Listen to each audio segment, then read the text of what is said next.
मैं तुमसे एक सिंपल सा सवाल पूछता हूँ, नथिंग का मतलब क्या होता है? जवाब बहुत इजी लगता है ना, लेकिन फिजिक्स कहती है हम में से ज्यादातर लोग शायद नथिंग का मतलब ही गलत समझते हैं। हम जब नथिंग बोलते हैं तो हम इमेजिन करते हैं एक बिल्कुल खाली जगह, ना स्पेस, ना टाइम, ना मैटर, ना एनर्जी, बिल्कुल खाली जगह। लेकिन फिजिक्स में नथिंग का मतलब अक्सर कुछ और होता है। मॉडर्न फिजिक्स के हिसाब से एम्प्टी स्पेस भी पूरी तरह एम्प्टी नहीं होती।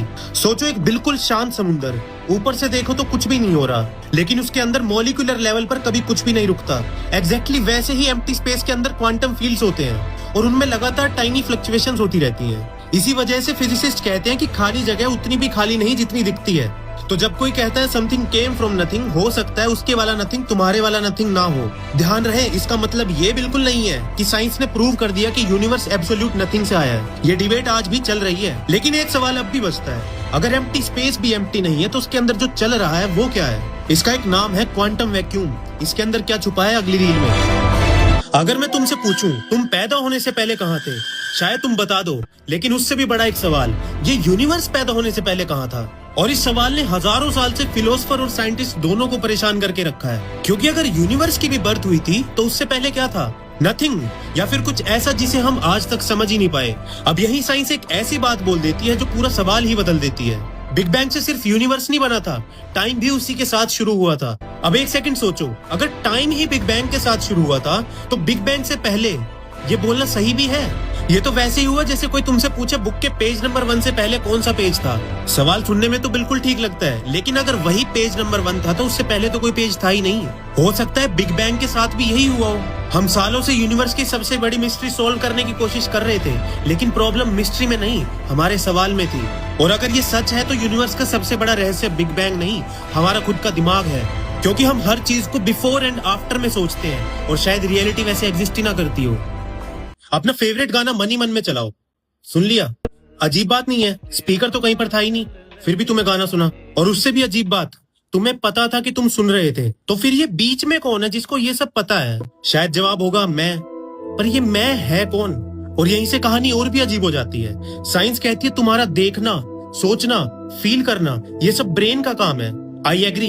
प्रॉब्लम ये है ब्रेन काम कैसे करता है ये हम लगभग समझ चुके हैं, पर ब्रेन से मैं का एहसास पैदा कैसे होता है ये साइंस के बस की भी समझाना नहीं है। हम ब्लैक होल्स की फोटो खींच चुके हैं, मार्स पर रोबोट भेज चुके हैं, यहाँ तक कि ह्यूमन ब्रेन का मैप भी बना रहे हैं, लेकिन जिस मैं की वजह से हम ये सब कर पा रहे हैं वो आखिर क्या है? एंड शायद यही सबसे बड़ी मिस्ट्री है कि ये मैं कौन है जो अंदर बैठ के सब सोच रहा है।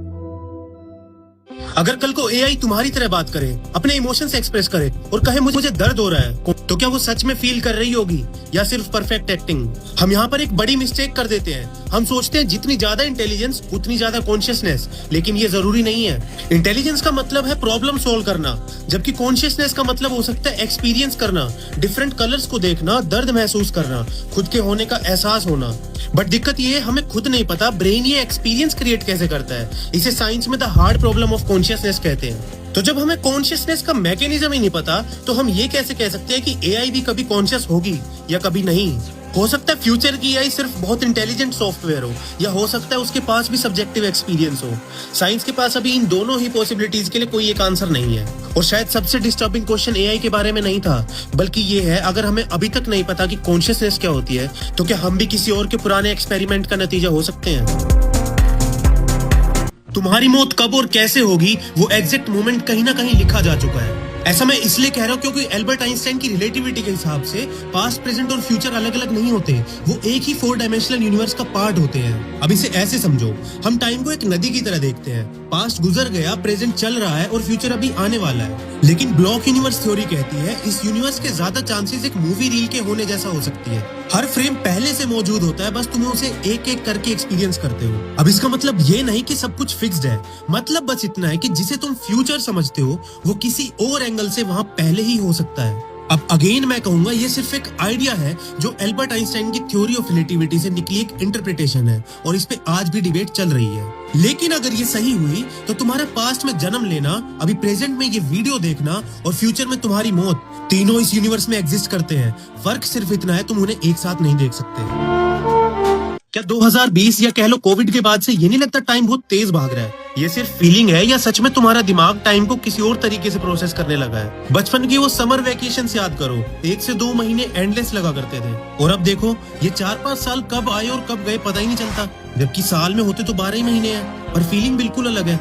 अब साइंस कहता है इसकी वजह है तुम्हारा ब्रेन नई मेमोरीज कैसे बनाता है। बचपन में हर दिन नया होता था, नया स्कूल, नए दोस्त, नए एक्सपीरियंसेस। दिमाग हर चीज को डिटेल में स्टोर करता था। बड़े होकर रूटीन फिक्स हो जाती है, सेम घर, सेम काम, सेम लोग। अब ऐसे में जो दिमाग है उसमें नए मेमोरी मार्कर्स नहीं बनते, और जब दिमाग पीछे पलट के देखता है तो कम मार्कर्स का मतलब होता है कम टाइम बीता। एंड इसे ही हॉलीडे पैराडॉक्स कहते हैं। इसलिए टाइम फास्ट नहीं भाग रहा, तुम्हारा दिमाग नए पल बनाना भूल गया है, और इसे ठीक करने के लिए जितना कुछ नया करोगे उतने ज्यादा जियोगे, वरना जिंदगी का क्या है, वो तो ब्लर बन के रह जाएगी। इस वीडियो के खत्म होने तक मैं तुम्हारे दिमाग में इंसेप्शन मूवी की तरह एक आइडिया डालकर चला जाऊंगा। कभी कोई नई कार देखी है और फिर अगले ही दिन से वो कार हर जगह दिखने लग जाए, सड़क पर, पार्किंग में, इंस्टाग्राम पर, या कोई नया वर्ड सुना है और फिर उसके बाद वही वर्ड हर जगह दिखने या सुनने लग जाए। लेकिन ऐसा क्यों?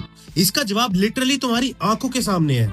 एक बार अपनी नाक देखो, अभी 5 सेकंड पहले तक भी ये तुम्हारे विजन में थी, पर तुम इसे नोटिस नहीं कर रहे थे, क्योंकि इंस्टाग्राम की तरह तुम्हारे दिमाग का भी एक एल्गोरिदम है। एक बार तुम्हारे दिमाग के लिए कोई चीज नई बन जाए, फिर तुम्हारा दिमाग बार बार उसे ही पकड़ता रहता है, और तुम सोचते हो 1 सेकंड ये चीज हर जगह कैसे दिखाई दे रही है। इस फिनोमिना को फ्रीक्वेंसी इल्यूजन या बेडर-मेहनॉफ इफेक्ट बोलते हैं। बट मैंने तुम्हें इसका नाम ही क्यों बताया? क्योंकि अगले कुछ दिनों में तुम्हारे साथ सच में ये होने वाला है। तुम पहली बार कुछ नोटिस करोगे, शायद कोई कार, कोई नया वर्ड या कुछ और फिर वही चीज तुम्हें बार बार दिखने लगेगी, और तब तुम सोचोगे 1 सेकंड ये कैसे हो सकता है। तभी तुम्हें ये वीडियो याद आएगी, क्योंकि अभी मैंने तुम्हारे दिमाग में ये फ्रीक्वेंसी इल्यूजन का कंसेप्ट इम्प्लांट कर दिया है, just like inception. Damn, Ferrari और ताजमहल तीनों कितने परफेक्ट लगते हैं ना, पर सोचो अगर इनमें एक छोटी सी भी कमी होती। बस यही एक सीक्रेट छुपा है जो बताता है कहानी सिर्फ इन तीनों की नहीं है। हम परफेक्ट चीजों को फरारी, ताजमहल तक देखते हैं, पर क्या हो अगर सबसे बड़ी परफेक्शन यूनिवर्स खुद हो? ये यूनिवर्स कुछ ऐसे नंबर्स पर चल रहा है जिनमें जरा सी भी गड़बड़ी होती तो सब कुछ खत्म हो सकता था। सोचो अगर तुम्हारी बॉडी के एटम्स जरा से भी अलग होते तो तुम ये वीडियो नहीं देख रहे होते। अगर अर्थ की कंडीशंस थोड़ी सी भी अलग होती तो लाइफ सर्वाइव ही ना कर पाती। और अगर यूनिवर्स के रूल्स में जरा सी भी गड़बड़ होती तो ना प्लैनेट्स होते, ना स्टार्स और ना हम। तो ये बॉडी, अर्थ, यूनिवर्स, इतनी सारी चीजें इतनी परफेक्टली सेट कैसे हैं?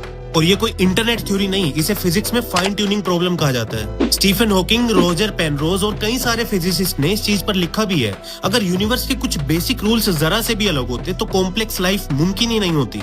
पर यहीं से असली मिस्ट्री शुरू होती है। अगर यूनिवर्स वाकई इतना प्रिसाइजली ट्यून्ड है तो इसे ट्यून किसने किया? इस सवाल के जवाब में साइंटिस्ट और फिलोसफर्स के पास कोई एक नहीं बल्कि अलग अलग थ्योरीज है। हो सकता है इसका जवाब मल्टीवर्स हो, इंटेलिजेंट डिजाइन हो, या सब कुछ बाई चांस हो सकता है। लेकिन एक बात तो तय है, फरारी, ताजमहल या डेमन की परफेक्शन को देखकर हम इम्प्रेस तो हो जाते हैं, पर शायद सबसे परफेक्टली ट्यून्ड मास्टरपीस वो यूनिवर्स है जिसके अंदर हम बिना नोटिस किए जी रहे हैं। तुम्हारे हिसाब से ये सब सिर्फ इत्तेफाक है? कमेंट्स में जरूर बताना।